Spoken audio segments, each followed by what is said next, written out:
Kethvar woke up screaming again. His 6 arms thrashed wildly as he fought against invisible enemies in his sleep. The medical bed groaned under his massive frame as his thick carapace scraped against the metal rails. Sweat dripped from the gaps in his natural armor, pooling on the sterile white sheets beneath him. The nightmare was always the same. Human soldiers with their soft pink skin and strange round eyes, moving through smoke and fire like deadly ghosts. Their crude metal, weapons spitting death while they smiled with those terrifying white teeth. Even now, 3 months after the battle, Kethvar could still hear their battle cries echoing in his mind.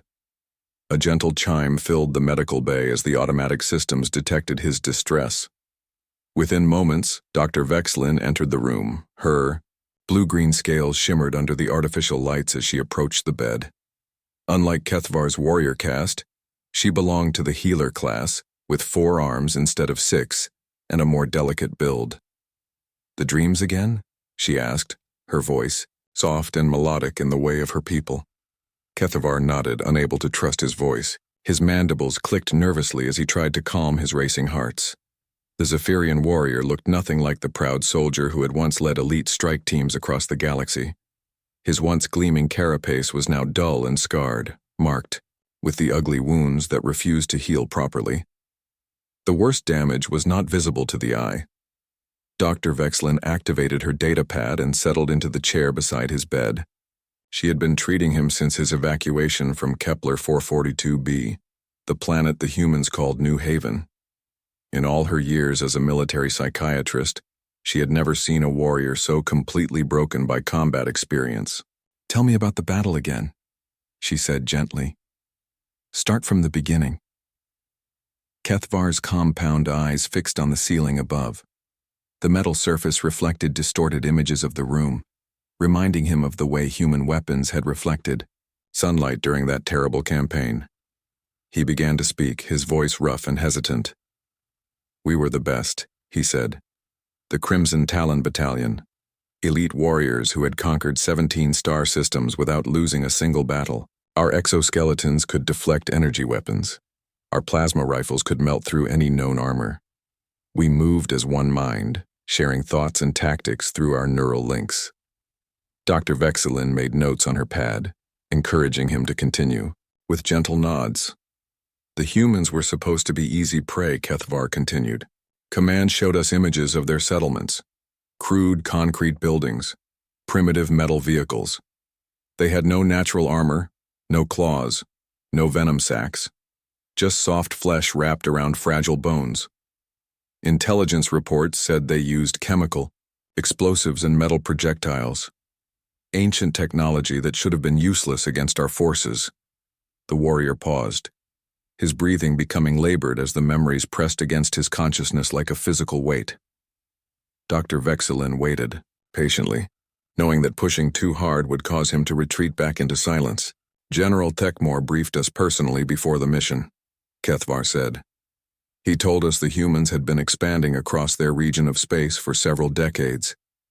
Their ships were slow and inefficient, but they had established colonies on dozens of worlds.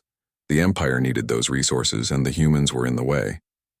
Kethvar shifted on the bed, his movements stiff and painful. The injuries from the battle had healed poorly, leaving him with limited mobility in his left arms. More troubling were the phantom pains that struck without warning, reminders of wounds that existed only in his mind. "The plan was simple," he continued. 300 warriors would land on New Haven during their night cycle. We would eliminate the human defenders before dawn and secure the primary settlement.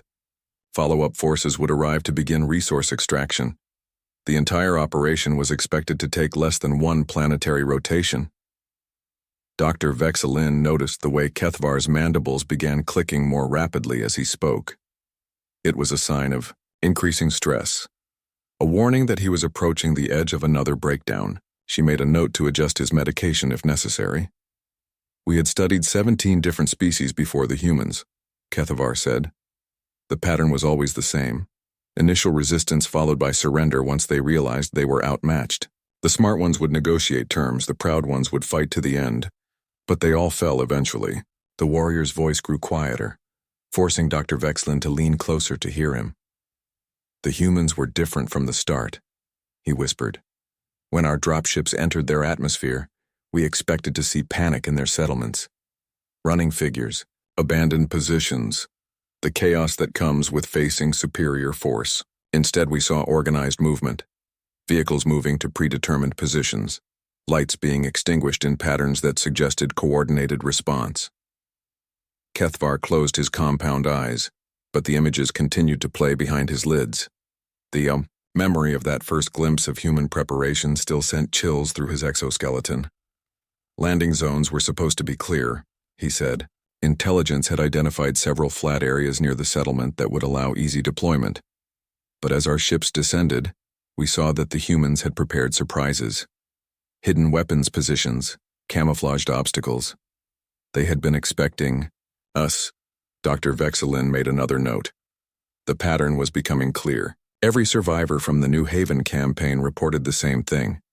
The humans had somehow anticipated the Zephyrian attack and prepared accordingly. Military intelligence was still trying to understand how a primitive species had detected their approach. "My squad was assigned to the northern approach," Kethavar continued. 15 warriors in full combat armor equipped with heavy plasma weapons and shield generators. We had never failed to complete an objective. Never lost a warrior to enemy action. We were confident, perhaps overconfident. The warrior's voice began to strengthen as he recalled the pride and certainty of that moment. For a brief time, the nightmare receded, replaced by memories of better days. "The dropship set us down exactly where planned," he said. "The human settlement spread out before us in the darkness, simple buildings made of local stone and metal, narrow roads connecting different sections, defensive walls that looked like they had been built by children playing with blocks." Kethvar paused, his expression growing troubled. "But there was something wrong with the silence," he said. "On other worlds, we could hear the sounds of panic as we approached. Screaming, running footsteps, vehicles starting and stopping. New Haven was quiet. Too quiet. Like the settlement was holding its breath." Dr. Vexelin looked up from her notes, recognizing the significance of this detail. Zephyrian hearing was far superior to most species, capable of detecting sounds across a wide range of frequencies. If Kethavar said the settlement was too quiet, it meant the humans had achieved an almost impossible level of noise discipline. "Squad leader Vexthor ordered us to advance in standard formation," Kethavar said. 3 warriors in front, 2 on each flank, the rest following in support. Our neural links allowed perfect coordination. Each warrior knew exactly where the others were at all times. It had never failed us before. The warriors' mandibles began clicking again as the memory reached the crucial moment. Dr. Vexelin prepared herself for another breakdown, but Kethvar surprised her by continuing in a steady voice. "That was when we met our first human soldier," he said. "A female, small even by their standards. She was crouched behind a pile of rubble, holding one of their primitive projectile weapons. She should have been terrified, should have run or surrendered when she saw us coming." Kethvar looked directly at Dr. Vexelin, his compound eyes reflecting the room's lights like faceted gems. Instead, she smiled. Dr. Vexelin noticed how Kethvar's breathing changed when he mentioned the human female's smile. His 2 hearts began beating faster, and his carapace started to darken with stress patterns. She had seen this reaction many times over the past months. Something about that first encounter had broken something fundamental in the warrior's mind. "Tell me about her," Dr. Vexelin said softly. "The human female. What happened next?" Kethavar's mandibles clicked rapidly as he struggled to find words. His 6 arms moved restlessly, picking at the medical blankets with nervous energy. When he finally spoke, his voice was barely above a whisper. "She was so small," he said. "Maybe half the height of a warrior caste Zephyrian. Her skin was pale pink, almost white in the moonlight. She wore simple brown clothing that looked like it was made from plant fibers. No armor at all. Just soft flesh and fabric." The warrior paused, closing his compound eyes as if trying to block out the memory. "But her eyes," he continued, "they were not afraid. They were calculating, measuring. like she was looking at us and seeing exactly how to take us apart piece by piece. Dr. Vexlin made careful notes. Fear response analysis was crucial for understanding combat trauma. Most warriors develop terror reactions to specific enemy capabilities or weapons. Kethvar seemed fixated on human expressions and behavior patterns. Squad leader Vexthor signaled for her to surrender, Kethvar said. He activated his translation device and spoke in basic human language. Told her to drop her weapon and submit to Imperial authority. Standard procedure for dealing with primitive resistance. Kethvar shifted on the medical bed, his movements becoming more agitated as the memory continued. The female tilted her head to one side, he said, like she was considering his words. Then she made a sound, a short, sharp noise that came from her throat. It took me several seconds to realize she was laughing. Dr. Vexelin looked up from her notes with surprise. Laughter in the face of overwhelming force was not typical behavior for any species they had encountered. Most primitives either fled in panic or froze with terror when confronted by Zephyrian warriors. She raised her weapon. Kethvar continued. A crude metal tube with a wooden stock. Chemical propellant technology that was centuries behind our plasma systems. The projectiles it fired should have bounced harmlessly off our exoskeletons. The warrior's voice began to tremble as he reached the crucial moment of first contact. The female aimed carefully, he said. She did not spray bullets wildly like most primitives do. She took her time, choosing her target with precision. Then, she fired 3 shots in rapid succession. Kethvar fell silent for several minutes, his breathing becoming labored. Dr. Vexelin waited patiently, knowing that pushing him would cause another breakdown. When he finally continued, his voice was filled with disbelief. The first bullet hit Warrior Kethval in the joint gap between his chest plate and arm socket, he said. Somehow, impossibly, it penetrated our advanced armor. The second bullet struck Warrior Zephmar in the visual sensor array, temporarily blinding him. The third bullet hit the power coupling on Warrior Thexnor's plasma rifle, causing it to malfunction. Dr. Vexelin stopped writing, her own mandibles clicking with confusion. Joint gaps in Zephyrian exoskeletons were tiny, barely visible even to trained observers. The idea that a primitive projectile weapon could target them with such precision was disturbing. How did she know where to aim? Dr. Vexelin asked, Kethvar's compound eyes fixed on the ceiling above, his expression distant and haunted. That was the question that would torture us for the entire campaign, he said. She should not have known our anatomy, should not have understood our technology, but she aimed with the precision of someone who had studied us for years. The warrior continued his account, his voice growing stronger as he fell back into the rhythm of military reporting. Squad leader Vexthor ordered immediate retaliation, he said. 5 plasma rifles targeted the human female's position, enough firepower to melt a combat vehicle. But when the energy beams cleared, she was gone, vanished like smoke. Kethvar described how the Zephyrian squad advanced toward the pile of rubble where the human had been hiding. They found spent bullet casings and disturbed dirt, but no trace of the shooter herself. It was as if she had simply disappeared into the ground. We should have withdrawn then, Kethvar said. Should have recognized the signs of a more sophisticated enemy than our intelligence had suggested. But we were proud.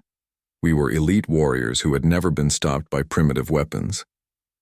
Dr. Vexelin noted how Kethvar's stress patterns intensified whenever he mentioned Zephyrian pride. The psychological impact of having that pride shattered seemed to be at the core of his trauma. The attack continued, Kethvar said. More human defenders appeared from concealed positions. They moved in small groups, using terrain features for cover. Their weapons were primitive, but they used them with deadly skill. The warrior described how the human resistance seemed to understand Zephyrian tactics better than they understood human capabilities. Every standard formation was countered, with precise fire aimed at vulnerable points. Every advance was met with defenders who appeared from unexpected directions. Their leader was a male called Captain Jake Morrison. Kethvar said. We intercepted his radio communications. He spoke in calm, measured tones while coordinating his forces. No panic, no desperation, just professional competence that was unsettling to witness. Dr. Vexelin made another note about human leadership behavior. Most primitive species showed signs of stress breakdown when facing superior technology. The humans seemed to respond with increased organization and tactical sophistication.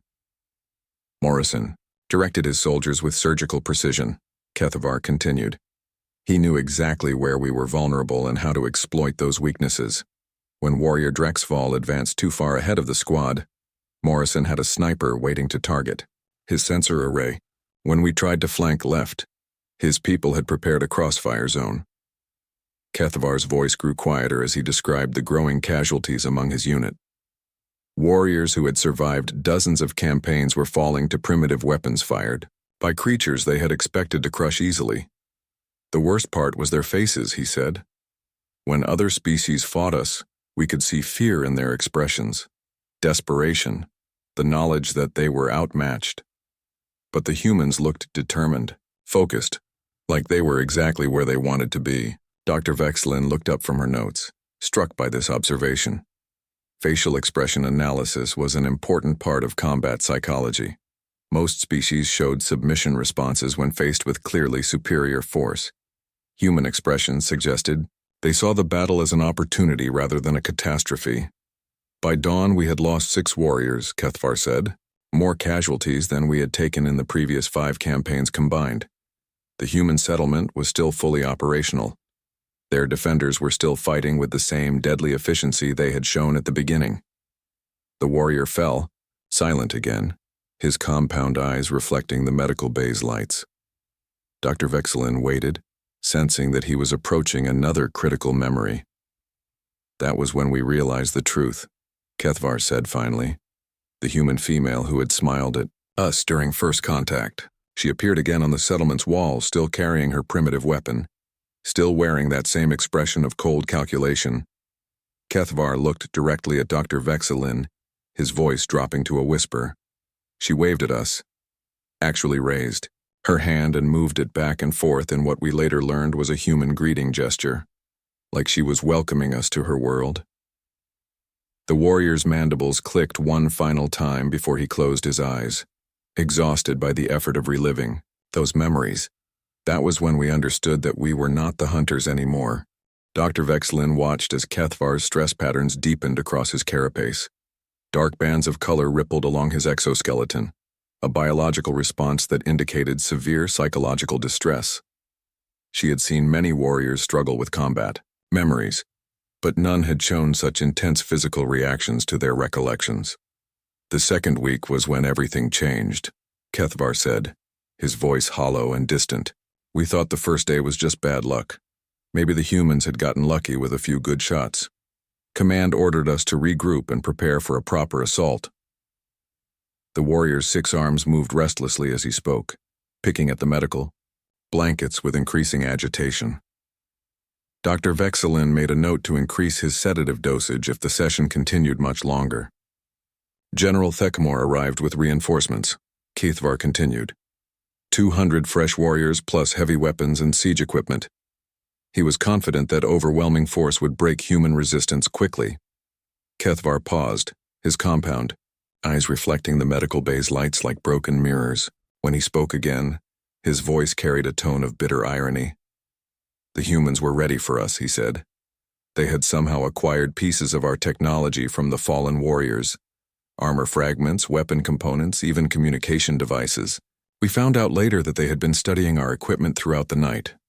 Dr. Vexelin looked up from her notes with surprise. Reverse engineering alien technology typically took months or years, even for advanced species. The idea that primitive humans could analyze and understand Zephyrian systems in a matter of hours was deeply troubling. They had a scientist, Kethavar said, a human female named Dr. Angela Price. She worked in something they called a field laboratory, analyzing our technology while the battle continued around her. By the second day, she had developed new weapons specifically designed to hurt us. The warrior's mandibles clicked rapidly as he recalled the horror of facing weapons designed by someone who understood Zephyrian biology. The bullets were different, he said, shaped to penetrate our exoskeleton joints, made from metals that our armor could not deflect. They hit with precise force at exactly the right angles to cause maximum damage. Kethvar shifted on the medical bed, his movements becoming more agitated as the memories pressed against his consciousness. Dr. Vexelin prepared to end the session if he showed signs of another breakdown. But the weapons were not the worst part, Kethvar continued. It was the way they used them. The humans had learned to hunt us. The warrior's voice dropped to a whisper as he described the psychological warfare that had broken his unit's morale. The humans had abandoned their defensive positions and begun stalking individual Zephyrian warriors through the settlement's ruins. They moved at night, he said. Small groups of 2 or 3 soldiers, armed with silenced weapons and communication, jamming equipment. They would isolate a warrior from his squad, then attack from multiple directions at once. Dr. Vexelin made careful notes about the tactical evolution she was hearing described. Most primitive species either fought in large groups or fled when faced with superior technology. The humans seem to have adapted their strategy specifically to counter Zephyrian advantages. Staff Sergeant Danny Martinez led the first night raid, Kethvar said. He took 5 soldiers and infiltrated our forward command post. They moved through the darkness like they were part of it, avoiding our sensors and security systems. The warrior's stress patterns intensified as he recalled the devastating effectiveness of the human night attack. His voice became strained, with the effort of continuing his account. They struck without warning, he said. Eliminated 6 sentries before anyone realized they were there, destroyed our communication equipment and ammunition supplies. Then they vanished back into the darkness before we could organize a response. Kethvar closed his compound eyes, but the images continued to play behind his lids. The memory of that night had haunted him for months, a reminder of how completely the humans had outmaneuvered his supposedly superior forces.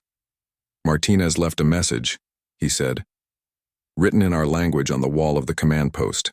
It said, "Welcome to New Haven. We hope you enjoy your stay." Dr. Vexelin stopped writing, her own mandibles clicking with confusion. Psychological warfare was typically employed by advanced civilizations with sophisticated understanding of enemy psychology. The fact that humans were using such tactics suggested they were far more intelligent than initial reports had indicated. The message was signed by the entire human command structure, Kethvar continued. Colonel Ryan Brooks, Captain Jake Morrison, Lieutenant Ben Clark, and a dozen others. They were not hiding their identities. They wanted us to know exactly who was hunting us. The warrior described how the psychological pressure had begun to affect his unit's cohesion. Zephyrian warriors were trained to fight as a coordinated force, sharing information through neural links. But the constant threat of human ambushes had made them jumpy and suspicious. Warriors began firing at shadows, Kethvar said. Our neural links became sources of confusion rather than coordination. When Warrior Vextal reported human movement in Sector 7, 3 different squads opened fire on the same position. They ended up hitting each other instead of the enemy. Dr. Vexelin noted how the humans had turned the Zephyrians' greatest strength into a weakness. The neural links that normally provided perfect battlefield coordination had become a liability. When filled with false information and panicked reports, the humans seemed to understand our psychology better than we understood theirs, Kethvar said. They knew exactly how to make us afraid, how to make us doubt ourselves and each other. The warrior's voice grew stronger as he described specific incidents that had shattered his unit's confidence. Each story revealed new levels of human tactical sophistication and psychological insight. Corporal Amy Thompson became famous among our forces, he said. She would leave small gifts at the sites of successful ambushes, human military decorations, photographs of their families, even food packages, always with notes explaining why she was fighting. Kethvar's mandibles clicked with something that might have been respect or terror. Dr. Vexelin could not tell which emotion was stronger. The notes were personal, he said. Thompson would write about her children, her home, her hopes for the future. She made it clear that she was not fighting because she enjoyed killing, but because she would do anything to protect what she loved. Dr. Vexelin realized she was witnessing something unprecedented in Zephyrian military history. No enemy had ever succeeded in personalizing themselves to Zephyrian warriors. Most species remained anonymous adversaries, faceless opponents to be eliminated. The humans had somehow made themselves into individuals worth fearing and respecting. But the most disturbing discovery was their endurance, Kethvar said. We require 8 hours of metabolic rest every day cycle. The humans seem to function on minimal sleep, sustained by chemical stimulants and determination. The warrior described how human soldiers like Lieutenant Ben Clark had continued fighting for days without proper rest. They used artificial stimulants to maintain alertness, but more importantly, they seemed to possess an inner drive that kept them going long after their bodies should have collapsed. Clark was wounded in 3 separate engagements, Kethvar said. His left arm was broken, his face was burned by plasma fire, and he had lost significant amounts of blood. Any reasonable warrior would have withdrawn for medical treatment. Kethvar's voice filled with a mixture of admiration and horror as he continued. Instead, Clark used his injuries as advantages. He let his broken arm hang useless while he fired his weapon one-handed. He used his burned face to intimidate prisoners during interrogations. He kept fighting until he literally collapsed from blood loss. Dr. Vexelin made extensive notes about human physical and psychological resilience. The behavior patterns Kethvar described suggested that humans possessed survival instincts that bordered on the supernatural. By the end of the second week, we had lost 43 warriors. Kethvar said, the humans had lost only 12 soldiers, and they were still fighting with the same intensity they had shown on the first day. The warrior fell silent, his compound eyes reflecting the medical bay's lights with a dull, defeated gleam. That was when we realized the terrible truth, he said finally. We were not fighting soldiers. We were fighting an entire species that had evolved to be perfect killers. Dr. Vexelin noticed that Kethvar's breathing had become irregular. His 2 hearts were beating at different rhythms, a sign of extreme stress that could lead to cardiac failure if not carefully monitored. She prepared to activate the emergency medical systems while encouraging him to continue his account. The third week changed everything we thought we knew about warfare, Kethvar said, his voice barely audible above the hum of the medical equipment. The humans stopped playing defense. They became something else entirely. The warrior's 6 arms trembled as he spoke, picking at invisible threads on the medical blankets. His compound eyes darted around the room as if searching for hidden enemies that might emerge from the shadows. Captain Susan Davis was their communications officer, he said. We intercepted her radio transmissions on the second day and thought we understood their command structure. We were wrong. She was not just sending messages. She was conducting psychological warfare on a level we had never encountered. Dr. Vexelin made careful notes about the human command structure. Most primitive species had simple hierarchies with clear chains of command. The humans seemed to operate with a flexibility that allowed individual officers to take initiative in ways that confused traditional military analysis. Davis began broadcasting false orders on our communication frequencies, Kethvar continued. She had learned enough of our language to give commands that sounded authentic. Warriors would receive orders to move to new positions or change their patrol routes, only to discover they had been led into carefully prepared ambushes. The warrior's mandibles clicked rapidly as he recalled the confusion and friendly fire, incidents that had resulted from the human deception campaign. His stress patterns deepened with each memory. But that was only the beginning, he said. Davis studied our neural link protocols and found ways to inject false information directly into our shared consciousness. Warriors would see enemy movement. That was not there. They would receive tactical updates that led them away from actual threats and into traps. Dr. Vexelin looked up from her notes with alarm. The neural links were considered the most secure aspect of Zephyrian military technology. The idea that humans could hack into their shared consciousness was deeply disturbing, from both a tactical and philosophical perspective. How did they learn to manipulate your neural links? She asked.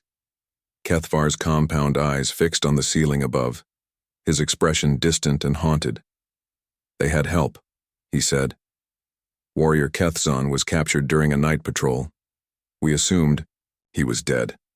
Found his armor scattered near the human lines with what looked like evidence of plasma fire.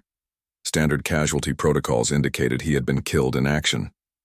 The warrior paused, his breathing becoming more labored as he approached, a particularly traumatic memory.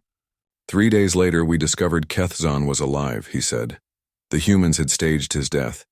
taken him prisoner and convinced him to cooperate with their intelligence-gathering efforts. Dr. Vexilin stopped writing, her own mandibles clicking, with shock. Zephyrian warriors were conditioned from birth to resist interrogation and torture. The idea that one of them would willingly cooperate with an enemy was almost incomprehensible. The humans did not torture him, Kethvar said, seeming to read her thoughts. They did something much more effective. They showed him kindness. The warrior's voice filled with a mixture of confusion and horror as he described the human approach to prisoner handling. Sergeant First Class Linda Johnson was their medic, he said. She treated Kethzon's injuries with the same care she would give to her own soldiers. Fed him, gave him clean water, spoke to him about his family and his life before the war. Kethvar's stress patterns intensified as he continued his account. The concept of enemy compassion was foreign to Zephyrian military doctrine, where prisoners were typically held in isolation until they could be processed or exchanged. Johnson learned about our biology by helping Kethzon heal, he said. She asked questions about his pain, his dietary needs, his sleep cycles, all innocent medical inquiries that gradually built into a complete understanding of our physiological weaknesses. Dr. Vexlin realized she was hearing about a level of intelligence gathering that went far beyond simple interrogation. The humans had used empathy as a weapon, turning their natural caring instincts into a tool for gathering tactical information. Kethzon began to trust Johnson, Kethavar continued. She saved his life when an infection set in from his wounds. Stayed with him through 3 days of fever and delirium. By the time he recovered, he thought of her as a friend rather than an enemy. The warrior described how the human medical officer had gradually expanded her conversations with the captured Zephyrian. She asked about his homeworld, his military training, his opinions about the war, all framed as casual conversation between two individuals who had formed an unlikely bond. Johnson never asked directly about our military capabilities, Kethavar said, but Kethzon volunteered information anyway. He wanted to help the person who had saved his life. He explained our communication protocols, our armor weaknesses, our tactical doctrines. Dr. Vexilin made extensive notes about the psychological manipulation techniques the humans had employed. The use of empathy and kindness to extract information was sophisticated beyond anything they had encountered from supposedly primitive species. The humans used that information to develop new weapons and tactics, Kethvar said. Private First Class Tony Rodriguez became their specialist in improvised explosives. He created devices specifically designed to exploit the structural weaknesses in our exoskeletons. The warrior's voice grew quiet as he described the devastating effectiveness of the human-designed weapons. Rodriguez had used common materials found in the settlement to create explosive devices that could penetrate Zephyrian armor with frightening precision. The devices were not sophisticated, Kethavar said. Basic chemical explosives wrapped in metal fragments and activated by simple timers. But Rodriguez placed them with surgical precision at points where they would cause maximum psychological impact. Kethavar described how the human explosives expert had turned the settlement into a maze of hidden dangers. Every doorway, every pile of rubble, every abandoned vehicle became a potential threat that could explode without warning. Rodriguez left notes with his devices, he said. Explanations of how each bomb was constructed and why he had placed it in that specific location. He was teaching us to fear our own advancement through the battlefield. Dr. Vexilin noted how the humans had systematically dismantled Zephyrian confidence through a combination of technical innovation and psychological warfare. Each human soldier seemed to specialize in a different aspect of the overall campaign to break enemy morale. But the most disturbing aspect was their pack-bonding behavior, Kethvar said, his voice dropping to a whisper. When Private Kevin White was captured during a reconnaissance mission, his unit should have written him off as a casualty and continued their mission. The warrior's mandibles clicked with something that might have been respect or terror as he continued his account. Instead, Sergeant Major Carol Robinson organized a rescue mission, he said. She took 15 soldiers on a direct assault against our main fortification to recover one captured private. It was tactically insane. They should have been slaughtered. Kethvar closed his compound eyes, but the images continued to play behind his lids. The memory of the human rescue mission had shattered his understanding of rational military behavior. Robinson's team fought like demons, he said. They advanced through concentrated plasma fire without hesitation. When their weapons ran out of ammunition, they continued attacking with improvised clubs and knives. 3 of them died in the assault, but they recovered their captured comrade. Dr. Vexilin realized she was hearing about a level of unit cohesion that exceeded anything in Zephyrian military doctrine.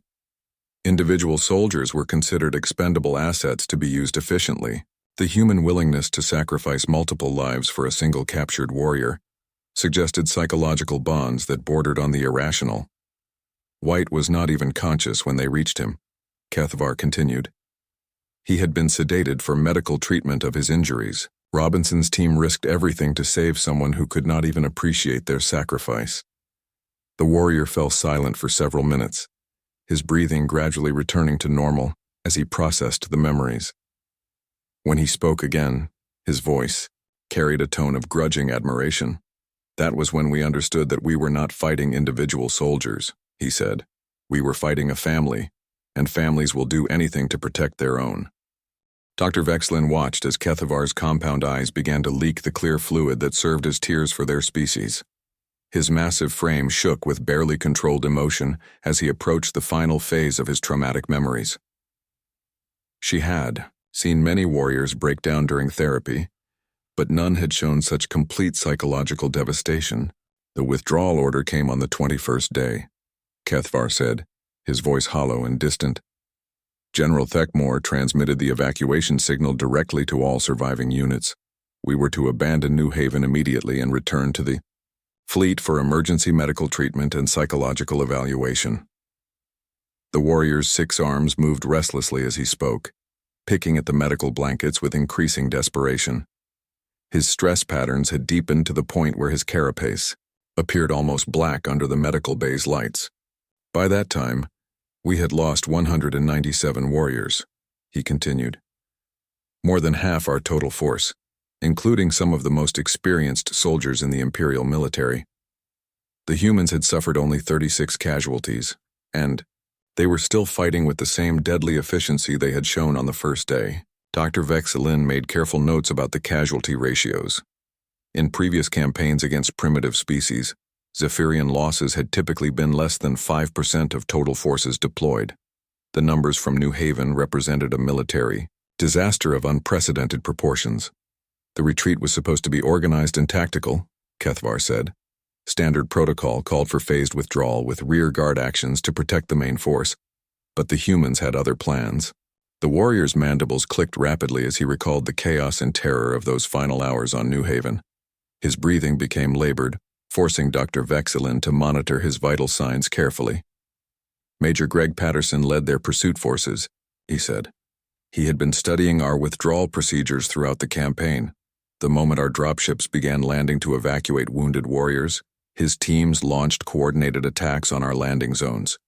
Kethvar described how the human pursuit had turned into a relentless nightmare of hit-and-run attacks. Patterson's soldiers struck from concealed positions, targeting dropships and evacuation sites with ruthless precision. They did not try to stop us from leaving, he said. They wanted us to go, but they made sure we would remember every step of our retreat. Every warrior who made it to the ships carried fresh wounds and fresh memories of human effectiveness. Dr. Vexilin noted the psychological sophistication of the human strategy. Rather than trying to prevent the Zephyrian withdrawal, they had turned it into a final demonstration of their tactical superiority. Patterson's people followed us all the way to the extraction points, Kethvar continued. They set up observation posts where they could watch our evacuation procedures, taking notes, learning how we operated our ships and organized our retreats. The warrior's voice grew quieter as he described the humiliation of being studied like laboratory specimens by an enemy they had expected to crush easily. My clutch brother Zeftal was killed during the final evacuation, he said, his voice breaking with emotion. He had survived the entire campaign without serious injury, made it through 21 days of the most brutal fighting any of us had ever experienced. Kerthavar fell silent for several minutes, his compound eyes leaking more tears as he struggled to continue his account. Dr. Vexelin waited patiently, recognizing that this memory was the source of his deepest trauma. Zephatol was helping load wounded warriors onto the last dropship, he finally said. A human sniper put a bullet through his head from 800 meters away. Perfect shot that killed him instantly. The warrior's stress patterns intensified to dangerous levels as he relived the moment of his clutch brother's death. Dr. Vexelin prepared to end the session if his vital signs became unstable. The sniper was Sergeant Alex Turner, Kethvar said. He left a note pinned to a tree near his shooting position. It said, "Tell your friends we will be waiting when they come back." Dr. Vexelin realized she was hearing about a level of psychological warfare designed to create long-term terror rather than immediate tactical advantage. The humans were sending a message that would follow the surviving Zephyrians for the rest of their lives. "We made it to orbit," Kethvar continued, loaded the survivors onto medical frigates, and began the journey back to Imperial space. But the damage was already done. We carried the humans with us in our memories and our nightmares. The warrior described how the psychological trauma had spread through the Zephyrian fleet like a virus. Warriors who had not even participated in the ground campaign began showing signs of stress and anxiety after hearing survivor accounts. Command tried to classify the entire operation, he said, ordered all participants to remain silent about what we had experienced on New Haven. But word spread anyway. Stories of human capabilities began circulating through the military, despite official censorship. Kethvar's voice grew stronger as he described the wider impact of the New Haven campaign on Zephyrian military doctrine and strategic planning. Other units began reporting similar encounters with human forces, he said. Lieutenant Mary Foster and her Marines had held off an entire Zephyrian regiment on the colony world of Kepler 186F. Sergeant Alex Turner was confirmed as the leader of resistance forces on 3 different planets. Dr. Vexelin looked up from her notes with surprise. The idea that the same human soldiers were appearing on multiple battlefields suggested a level of mobility and coordination that exceeded all previous intelligence estimates. The humans were not staying on their home worlds, Kethvar continued. They were spreading across the galaxy, taking their warfare knowledge with them. Every planet we attacked seemed to have human advisors or actual human soldiers ready to organize resistance. The warrior described how human tactical innovations had begun appearing in the arsenals of other species. Improvised explosive devices, psychological warfare techniques, and adaptive combat strategies were spreading through the galaxy like a plague. Species that had surrendered to us in previous campaigns began fighting back, he said. The Altarian Republic launched a rebellion using human-designed weapons. The Vegan Trade Union hired human mercenaries to protect their shipping lanes. Kethvar's compound eyes fixed on Dr. Vexelin with an expression of complete defeat. We had awakened something terrible, he said. The humans were not just defending their own territory. They were teaching the entire galaxy how to fight back against the Empire. Dr. Vexelin realized she was hearing about a fundamental shift in galactic power dynamics. The Zephyrian Empire had maintained control through technological superiority and tactical predictability. The humans had introduced chaos and adaptability into a stable system. The final reports from New Haven confirmed our worst fears, Kethvar said. The human population had actually increased during our occupation. They were not just surviving our attacks, they were thriving under combat conditions. The warrior's voice dropped to a whisper as he shared the most disturbing intelligence from the campaign. Commander Joe Parker sent a message to our fleet as we departed, he said. It was broadcast on all frequencies so every warrior could hear it clearly. He thanked us for the training exercise and invited us to return anytime we wanted more practice. Kethvar closed his compound eyes, but the images continued to play behind his lids. The memory of human laughter echoing through the communication channels had haunted him for months. Parker ended the message by saying that his soldiers had learned valuable lessons about fighting Zephyrians, he continued. He promised to share that knowledge with every human colony in the galaxy. Dr. Vexelin made her final notes as Kethvar finished his account. The psychological profile that emerged from his testimony painted a picture of an enemy unlike anything the Zephyrian Empire had encountered. The humans were not just defending their territory, Kethvar said. They were preparing for a war that we had started, but they intended to finish. The warrior fell silent, his massive frame finally relaxing as the burden of his memories was shared. Outside the medical bay's viewport, the stars continued their ancient dance, unaware that somewhere among them, human soldiers were preparing for the next battle. They are still out there, Kethvar whispered, waiting for us to come back, and when we do, they will be ready.